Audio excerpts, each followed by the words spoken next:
Boa noite a todos, que Jesus nos abençoe e nos proteja. Mas nós vamos, nesta noite, abordar um tema que não é necessariamente um tema desconhecido de nós espíritas.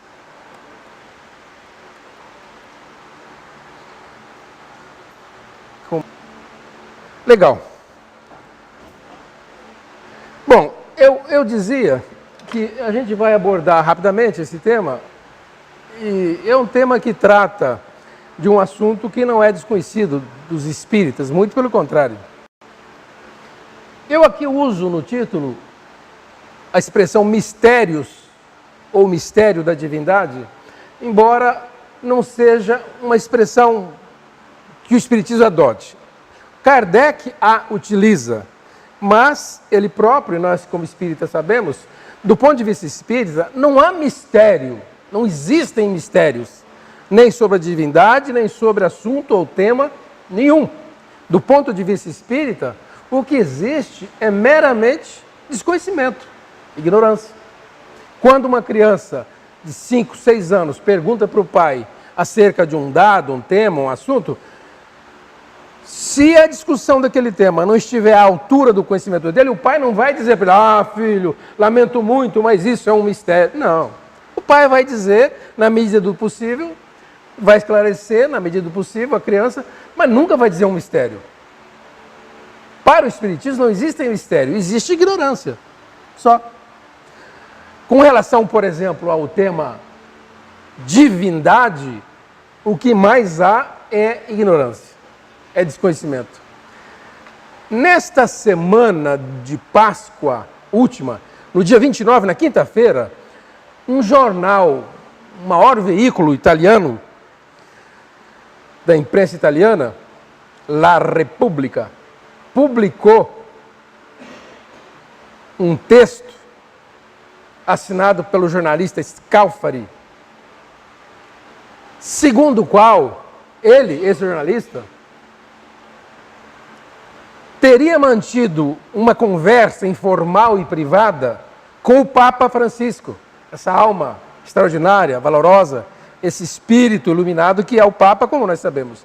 E nessa conversa, segundo o jornalista Scalfari, segundo esse jornalista do jornal lá italiano, o Papa teria dito a ele que o inferno não existe. O que existe, eu estou repetindo, ipsis literis, as palavras que o Papa teria dito ao jornalista. O inferno não existe. O que existe é o desaparecimento dos pecadores. Aquilo me intrigou muito.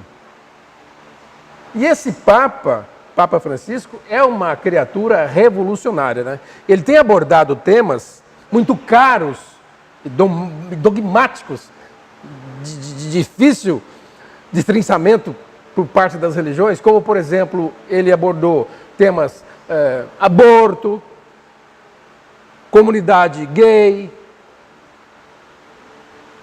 aquecimento global, inferno, céu, purgatório, Adão e Eva, e sempre numa abordagem um tanto fora dos padrões da igreja, da fé católica, deixando o Vaticano sempre com uma certa preocupação, porque ele tem avançado nesses conceitos, como avançaram alguns dos seus antecessores. Por exemplo, antes dele, o Papa que o antecedia, falou sobre Charles Darwin, que era considerado um herege, Galileu Galilei, que era considerado herege. Mas o Papa Francisco, ao dizer que o inferno não existe, o que existe é o desaparecimento dos pecadores, a entrevista, essa suposta entrevista vai mais longe. O Papa teria dito assim, olha, Deus não criou um lugar estratégico, geograficamente determinado, um fogo e labaredas, tal qual diz o Novo Testamento por parte de João, no Apocalipse, os chamados lagos de fogo. Não, Deus, no seu amor e sabedoria, não faria isso. Os pecadores renitentes, que não aceitam o perdão divino, ele fala, o Papa fala, os pecadores que aceitam o perdão vão se juntar aos puros, aos probos, aos justos, na contemplação de Deus. E os que não se arrependem serão simplesmente aniquilados. Isso me deixa meio doido, mas enfim, não quero nem entrar nessa coisa. O que aconteceu? Feita esta divulgação, divulgado esta suposta fala, o Vaticano apressou-se, já no dia seguinte, em soltar uma nota oficial. Está nos jornais, está na imprensa nacional, na imprensa internacional. Aqui no Brasil, esse fato foi divulgado pelos principais jornais brasileiros, Jornal do Brasil, Estadão, Folha de São Paulo, o Globo, a Revista Veja, a Revista Exame. No exterior, jornais ingleses, italianos, espanhol, como é o país. O Vaticano soltou uma nota segundo a qual aquela fala não correspondia à verdade. Segundo a nota do Vaticano, o jornalista Scalfari teria, de memória, reproduzido uma fala com o Papa, que nem uma entrevista teria sido, e que não correspondia à verdade. Ponto final. Pronto, acabou. Eu, longe de querer contestar, longe de desejar fazer qualquer crítica, até porque me faltam condições e capacidade, eu quero dizer que é muito intrigante essa fala do Papa. E eu confesso que sou capaz de acreditar que ele tenha dito isso mesmo. E essa ideia de que o inferno não existe é a ideia espírita.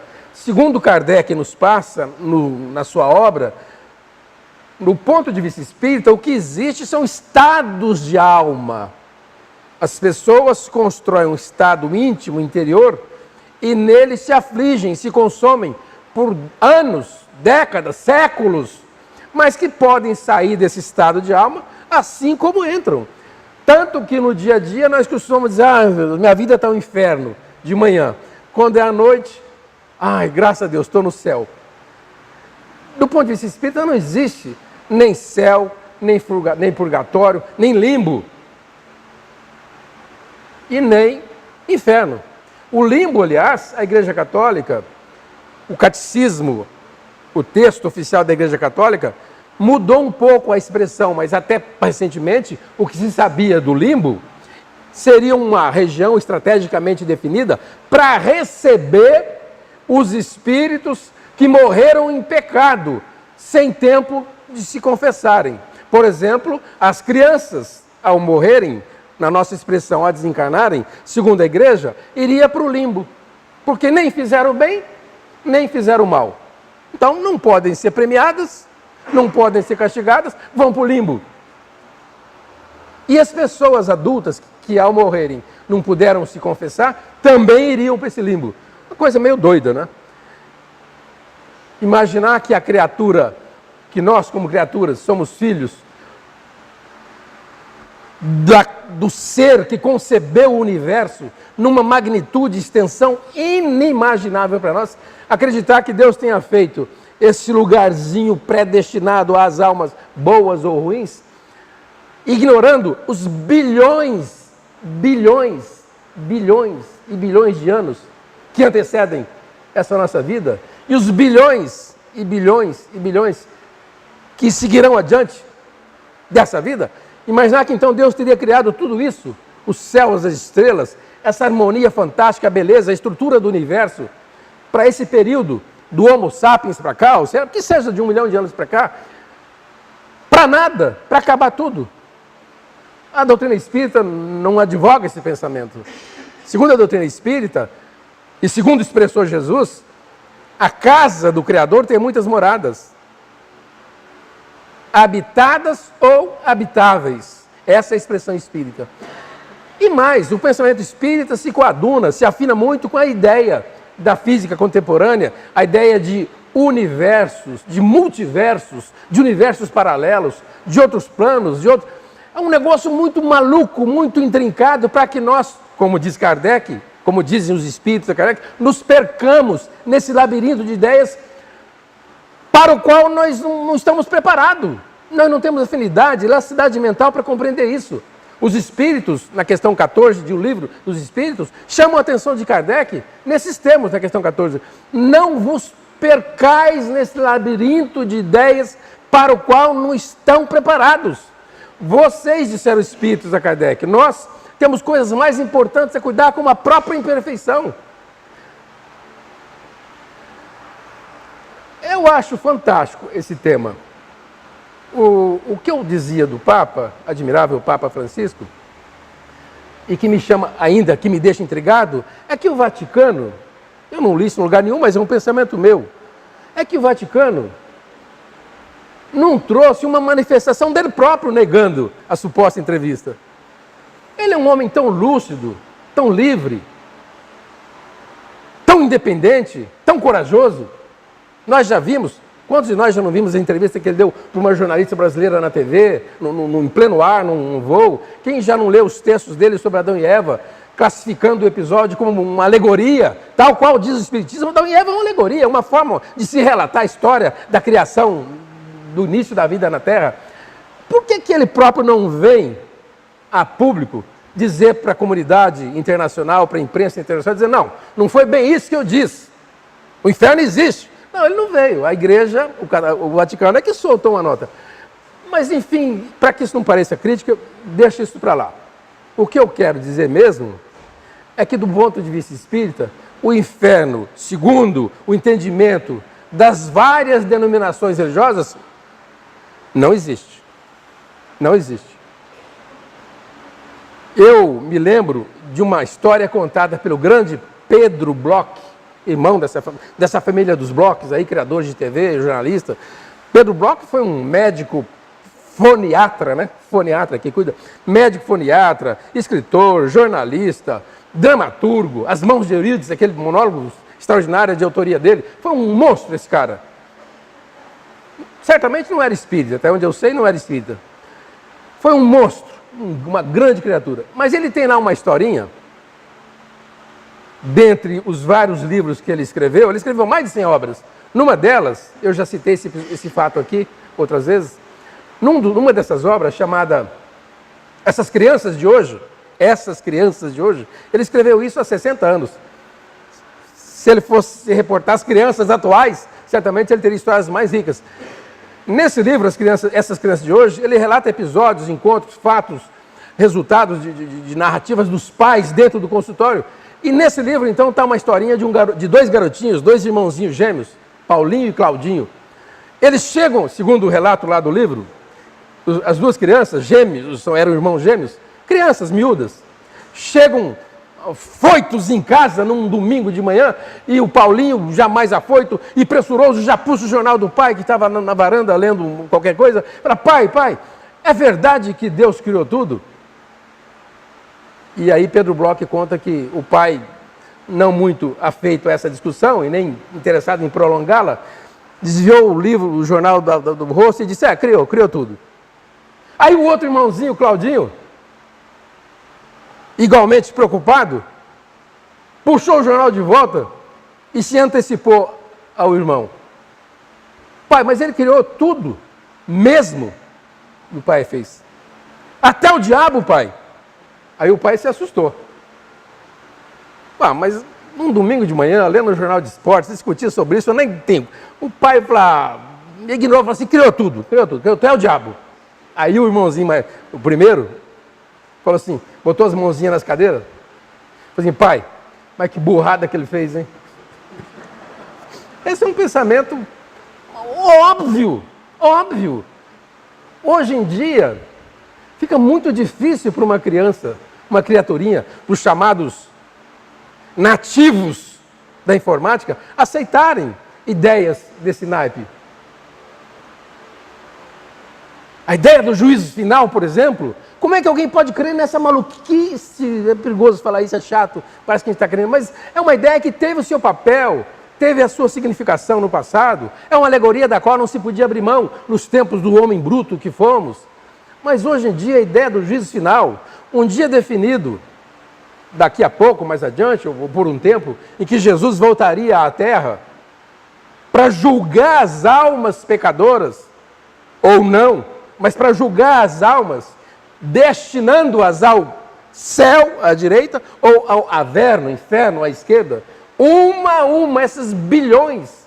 E o que é incrível O que é incrível é que os textos oficiais das diversas denominações falam que as almas levantarão das catacumbas de onde vão ser julgadas. Meu Deus! Levantar das catacumbas com seus corpos. Primeiro que nem todo mundo teve catacumba. Nem todo mundo que desencarnou teve o corpo enterrado. Vai levantar de que catacumba é esse? Teve gente que desencarnou em acidentes graves e sérios, num avião, no mar, no fogo.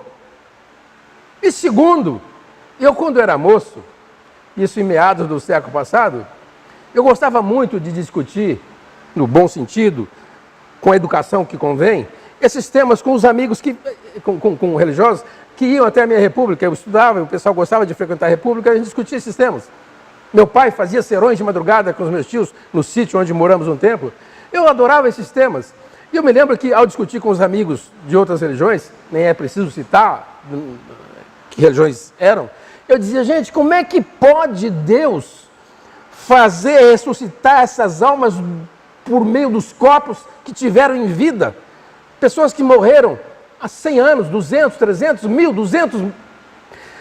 Esses seres primevos que antecederam o chamado Homo sapiens, o Homo sapiens, o Neanderthals, enfim, como é que Deus vai ressuscitar? Esses corpos se decompuseram, ferro, carbono, potássio, zinco, esses átomos estão dispersos na natureza, reanimando outros corpos, alimentos. Como é que Deus vai fazer isso? Então todos eles invariavelmente diziam assim, professor, para Deus nada é impossível. Eu falei, então não dá para discutir. Para Deus, eu já narrei aqui, quando eu era moço, eu estava fazendo a faculdade aqui em Rio Preto, mas já dava aula aqui numa cidadezinha vizinha, onde eu morava, que é em Andeara. E para ir para Andeara, de ônibus, nós passávamos por um vilarejo já bem próximo a Andeara. Nesse vilarejo, daqui para lá do lado direito, tinha um cemitério que foi desativado. Eu fiz percurso durante 3 anos, estudando e dando aula semanalmente. Tinha lá um cemitério que foi desativado, aquele muro alto, abandonado, e aí alguém, por alguma razão, por falta de terra ou qualquer outra coisa, resolveu plantar arroz. Mas, gente, deu um arroz, aquele arroz, aquelas touceiras subiram, foram além do muro, um arroz lindo, bonito, maravilhoso. Ele deve ter colhido muito arroz, claro, adubadíssimo cemitério. Agora imaginem os corpos que foram enterrados ali, os ossos dos corpos, as células dos corpos, os átomos que os compunham. Isso nós comemos. Se eu não comi, alguém comeu. E passou para esse corpo, que foi para outro. Isso está disperso na natureza. Isso é impossível de se reunir com a finalidade de se recompor um corpo. Mas será que Deus não tem outra estratagema, não tem outra estratégia, a não ser... Aí o pessoal, professor, para Deus tudo é possível. Bom, então, fica difícil de imaginar. A verdade é que, do ponto de vista espírita, esse julgamento ao qual se refere as várias denominações religiosas, no entendimento do juízo final, existe sim, como sempre existiu e vai existir, mas é um juízo final que nós o instauramos dentro de nós próprios ao longo da nossa própria vida. Quantas vezes nós mais velhos, os mais novos ainda não, mas nós mais velhos, não instauramos dentro de casa, no lar, na própria consciência, esse juízo que me pune ou que me premia, é claro que segundo os meus conceitos, mas é um juízo ao qual eu me submeto diariamente, com remorsos, com sofrimento, com alegria, com tristeza. É um juízo que, por sinal, do ponto de vista espírita, nos faz buscar a chamada reforma dos nossos valores, a reforma dos nossos sentimentos. E não teria sido outra razão para que nós nos reencarnássemos. Essa reforma pessoal, esse crescimento, essa valoração espiritual, essa espiritualização de nós todos, isso nós fazemos por um juízo final. Só não é final porque ele é perene, mas é um juízo diário, continuado. Não dá para acreditar que exista esse juízo aos moldes dos pregados pelas várias denominações. Eu vou saltar o que eu tinha para falar, porque não vem ao caso, é muita coisa, mas eu só vou dizer o seguinte. Quando Kardec, 2 coisas mais eu vou dizer. Quando Kardec tratou desse tema, que ele chama de mistério da divindade, com os espíritos, ele o fez no primeiro livro dele, o livro dos espíritos. E na primeira pergunta, Kardec já questiona, que é Deus? Valendo-se do pronome interrogativo, substantivo, relativo, que, em vez de quem, né? Kardec não pergunta quem é Deus. Porque quando se fala quem é Deus, o que vem à nossa mente é um ser, possivelmente numa visão antropomórfica, ou seja, numa visão, um ser muito parecido conosco, porque segundo os textos bíblicos, nós teríamos sido criados à imagem dele. Então, quando se fala quem é Deus, a gente pensa num velhinho. Velhinho, porque os velhos são experientes, de barba branca, branca porque o tempo embranquece a barba das pessoas, de óculos de tartaruga. Homem, Deus homem, né? É outra coisa maluca, né? Tinha que ser Deus um homem mesmo? Bom, mas a visão nossa é que Deus é homem. Então, essa pergunta que Kardec faz, ela não é apropriada quando redigida nesses termos. Quem é? Então Kardec pergunta, admiravelmente, que é Deus? Que coisa, que ser? Que é Deus? E os Espíritos respondem, a inteligência suprema do universo e causa primária de todas as coisas. Aliás, uma resposta que nem já é boa mais. Há quem a critique. Mas Kardec fez o que podia ser feito. Os Espíritos que responderam a ele o fizeram há 161 anos. O conceito, as concepções que as pessoas tinham das ciências de modo geral, da própria física, dessa quântica que invade a ciência moderna, e outras, a resposta foi dada a Kardec por duas mocinhas, duas garotinhas, uma de 14 e outra de 15 anos. Esse tema, o Livro do Espírito, foi revisado depois por uma moça mais velha, de 18 anos, mas foi a resposta que se podia alcançar. Deus é a inteligência suprema, máxima, e causa primária de todas as coisas. Mas aí Kardec pergunta para os Espíritos, e nós vamos poder um dia? Será que nós vamos poder um dia encontrar, compreender a essência de Deus? Kardec pergunta, nós vamos um dia compreender a essência de Deus, vê-lo face a face e compreender a sua essência, a inteligência divina? Aqui eu me lembro de um filósofo grego chamado Epíteto, bem no início da nossa era. Esse filósofo, quando conversava com seus discípulos, seus apóstolos, tinha uma resposta extraordinária para essa pergunta. Os apóstolos, os discípulos perguntavam, mestre, perguntava para Epíteto, para o grego, o senhor poderia nos falar sobre a natureza divina, a essência divina, os mistérios da divindade? Ele dizia, não posso por uma razão muito simples. Se eu pudesse, ele dizia, se eu pudesse falar quem é Deus, se eu pudesse penetrar na essência divina, eu também seria Deus, porque um homem limitado como eu sou, com as limitações de conhecimento e ignorância, se eu pudesse descrever Deus, eu seria um Deus. Não, mas eu não sou Deus. Bom, então ele também não é. Olha que resposta admirável. Se eu descrevesse Deus na sua intimidade, na sua essência, de duas uma, ou eu também seria Deus, ou não sendo, ele também não seria. Porque como é que eu posso, limitadíssimo, em todos os sentidos, descrever Deus? Então ele não é Deus. Essa não é uma resposta admirável. Mas nessa hora também eu me lembro de uma passagem narrada por Divaldo Franco, que o Ricardo citou há pouco. Ele fazia uma palestra em Londres, e ao final da palestra, um pastor que assistia a palestra, chega até ele e fala, senhor Divaldo, me fale como é que vocês espíritas compreendem, que sentido tem para vocês o Deus universal, o Pai, o Criador do universo? Divaldo então o provoca dizendo, o que eu posso dizer para o senhor? Eu disse em parte, mas é um conteúdo que está no Livro dos Espíritos, mas eu estou curioso mesmo para saber o que vocês, protestantes, o que vocês da sua denominação religiosa pensam, como é que vocês veem Deus? Aí ele disse para Divaldo assim, olha, na nossa visão, depois que nós morremos, os justos vão se deparar com Deus, na verdade não vão se deparar com Deus, vão sentar-se à direita de Deus, o Criador. Aí Divaldo, que é um grande brincalhão, falou, mas à direita, meu irmão, se você me dissesse que vocês vão se sentar ao redor de Deus, já seria meio difícil. Agora, sentar-se à direita, essa fila vai estar para lá de Plutão, o tempo que Plutão ainda era um planeta, né? Então vocês vão ver Deus, leva um binóculo, um telescópio, lá Deus, porque é muito longe. Na visão espírita não tem nada disso. Aliás, muitas denominações acreditam que as pessoas, os chamados justos, probos, dignos e retos, vão ver Deus face a face. É um trem muito doido imaginar que eu vou morrer amanhã. Eu não, mas uma pessoa vai morrer amanhã e possa ver o Criador do universo. É muito maluco isso. Bem, o fato é que os espíritos disseram assim a Kardec. Olha que resposta extraordinária. Na pergunta 14, na questão 14. Deus existe e chega. Eles disseram a Kardec. Deus existe, não podeis duvidar. É isso o essencial. Chega. Não queiram se perder num labirinto do qual a gente não vai conseguir sair.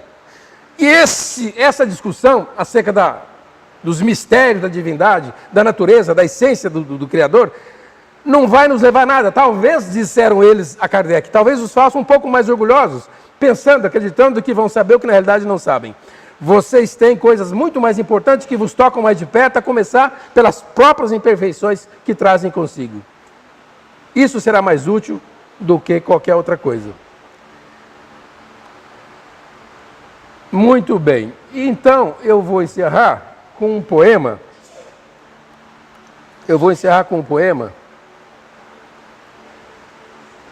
Esse livro aqui é um livro extraordinário. Para quem gosta do tema da evolução das civilizações na Terra, uma breve história da humanidade. Sapiens é um indiano. Ele escreveu já um segundo, Homo Deus. É um livro extraordinário. Ele conta e relata aí a história, a evolução das civilizações. Mas eu, quando trato desse tema, costumo lembrar a grandeza, a dimensão observável do universo. Observável nos termos da nossa ciência, que pode muito pouco, mas já vê algo inimaginável para nós. A gente vive numa galáxia chamada Via Láctea, imersa, mergulhada nesse cosmos, nesse universo. Universo esse que até onde a ciência conseguiu observar, tem um diâmetro, como se ela fosse alguma coisa circular, ovalada, um diâmetro de 50 bilhões de anos-luz.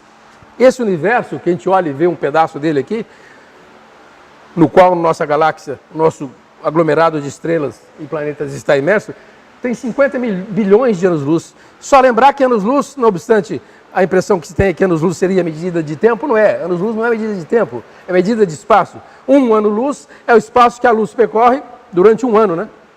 Você dá um start e esse móvel começa a andar. 1 mês, 2 meses, 3 meses, 12 meses. Esse espaço que ela percorre em 12 meses, numa velocidade inimaginável, inalcançável para os padrões humanos, de 300 mil quilômetros por segundo, é o que se chama anos-luz. Mas você imagine esse móvel viajando 500 bilhões de anos. 100, 200, 1000, 1 milhão, 500 bilhões de anos. A essa velocidade, não a velocidade dos jatos nossos, de 1000 e poucos quilômetros por hora, 300 mil quilômetros por segundo. É difícil imaginar que Deus, o Criador, ou sei lá, esse ser, essa coisa, esteja preocupado com a nossa pequenez, com essa estrutura que Ele criou e nos deixou. As leis divinas são sábias, não é preciso que o Criador esteja controlando com o seu óculos de tartaruga, você para cá, você para lá, você para cá. As leis divinas, se existem, que nos trouxeram até esse universo, são mecânicas, justas, sábias, magnâmicas. E não é preciso, tudo acontece mecanicamente, como a lei da gravidade, que é um exemplo banal, ou qualquer outra lei da natureza, que rege a vida física, a vida espiritual. Você solta um objeto, não é preciso que ninguém diga, olha, jogue que ele soltou. A atração entre os corpos, os maiores atraindo os menores, na razão direta da sua distância, e no inverso, na razão direta das massas, dos tamanhos, e na razão inversa das distâncias. Ou seja, os grandes atraem os pequenos, e quanto maior, mais atrai, e quanto mais próximo, mais atrai. É essa a lei, chamada lei da gravidade, descoberta por Isaac Newton, um dos precursores do grande Stephen Hawking, que desencarnou outro dia. Mas o nosso sistema, a nossa Via Láctea, tem 200 bilhões de estrelas, com um diâmetro espantoso. As galáxias vizinhas que a gente vê à noite, quando a gente olha à noite, a gente vê umas estrelas esfumaçadas, são as duas galáxias chamadas Pequena e Grande Magalhães. A maior, a mais distante, mas ainda visível no luz, se chama Andrômeda, a 3 milhões de anos-luz. Quando é que nós vamos alcançar? A nossa vizinha está a 180 mil anos-luz. Um veículo à velocidade da luz durante 180 mil anos. O ser humano vive, quando muito, 100. Quer dizer, alguma coisa vai ter que acontecer, alguma descoberta, alguma coisa de natureza científica, com um padrão ainda inimaginável, para que a gente possa um dia ter contato com esse povo. De nós para eles, porque certamente de lá para cá talvez seja possível. O Milor Fernandes, o grande cômico, escritor, jornalista que foi Milor Fernandes, o pessoal costumava provocá-lo dizendo assim, Milor, você acredita em vida inteligente fora da Terra? O Milor falava, você acredita? Você acredita? Eu acredito. Bem, deixa eu fazer uma parte. Vida fora da Terra, todos nós sabemos que tem. E cada vez mais exoplanetas, que são os planetas fora do nosso sistema solar, são descobertos com água congelada, com uma evidência fortíssima de que existiria vida microbiana. Mas as pessoas perguntavam para ele, vida inteligente. Ele falou, eu acredito em vida inteligente. E ele falou assim, e a razão? E ele dizia, e a razão pela qual eu acredito na vida inteligente é porque eles nunca nos visitaram. Não vamos nos meter com esse povo. A razão certa de que esse povo é inteligente é que nunca se meteram conosco. Que cara, é um grande poeta, né? Mas enfim, é uma coisa maluca. Os buracos negros, essas ondas gravitacionais recém-descobertas, comprovadas agora, depois de Einstein tê-las enunciadas há 50 anos. Mas eu vou pular isso aqui e quero vir aqui, no juízo final, para nós encerrarmos. Esse texto é de autoria de um grande espírita que foi em vida, Benedito Godoy Paiva. Benedito Godoy Paiva. Será que Zezinho, acorde aqui, Zezinho. Ô, Zezinho, acorde aqui, faz favor. Achei. Foi só você subir, ele resolveu. Isso é igual médico. A criança está com febre, você vai ao médico e some a febre, não é assim? Ah, não está aparecendo? Bom, eu leio então. Eu falo. Vamos lá. É um texto atribuído a esse espírita que em vida foi Benedito Godoy Paiva. Ele escreveu esse texto, eu o encontrei num livro dele mesmo, mas essa referência eu a trago de um outro livro chamado Anuário Espírita, que era aqui de Marília. E esse texto ele denominou Juízo Final. Olha como é que ele descreve o texto. Ele está imaginando aqui o dia do juízo final. As almas levantando das catacumbas, o diabo ali num canto esperando as almas que vão para o inferno, os anjos tutelares esperando os que vão para o céu. Enfim, aquela cena dantesca. Ou não.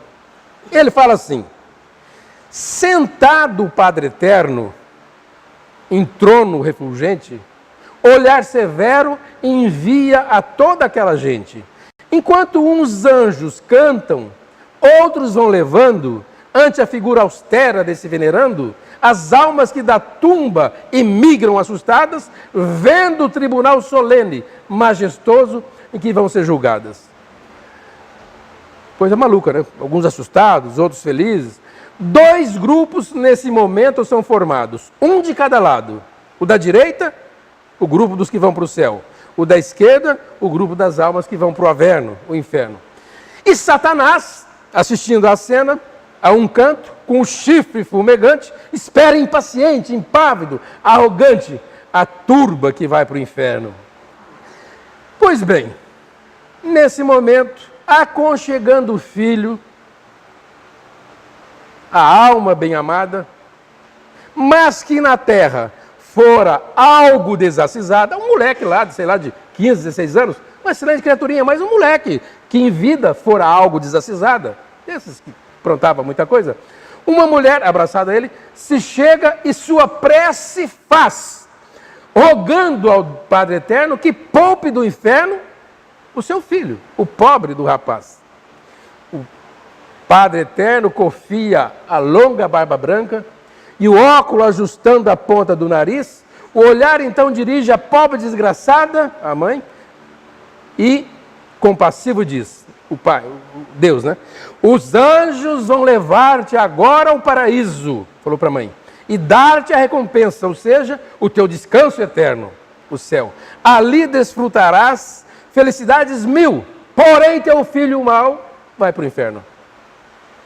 Um anjo já acode, toma o moço e o leva a Satanás. Porém a pobre mãe, ao ver o filho partir, aflita, corre atrás. E ao incorporar-se às hostes infernais, e a mãe, ao incorporar-se com o filho às hostes infernais, eis, grita o Padre Eterno em tom assustador, mulher, para onde vais? E o que se passou então, ninguém esquece mais. Ela diz, eu vou para o inferno, ao lado do meu filho, a repartir comigo a sua desventura. As lágrimas de mãe, as gotas do meu pranto, acalmarão no inferno as suas queimaduras. Eu deixo para ti, a mãe falou para Deus, esse teu paraíso, essa mansão celeste onde o amor é surdo, onde se goza a vida a contemplar tormento, onde a palavra amor representa um absurdo. Entrega esse teu céu, ela disse para Deus, às mães malvadas e vis, que os filhos já mataram para não os criar. Pois só essas megeras poderão no céu ouvir gritar seus filhos sem se consternar. Desprezo esse teu céu. O meu amor é grande, imenso, assaz sublime, e posso te afirmar que se não te comove o pranto lá do inferno, e os que no averno estão, são todos filhos teus, o meu amor excede ao próprio amor de Deus. E ante o estupefacto olhar do Padre Eterno, a mãe beijou o filho e foi com ele para o inferno. Que pito, né? Deus podia ter dormido sem essa aquela noite, né? Como é que a gente refuta um raciocínio desse? A valer essa coisa que nós entendemos seja uma alegoria. Como é que a gente foge disso? A mãe vê o filho indo para o inferno? Pois bem, esse raciocínio de Benedito Godoy Paiva nos ajuda a assimilar um pouco das ideias, do entendimento que nós temos dos mistérios da divindade. Muito obrigado.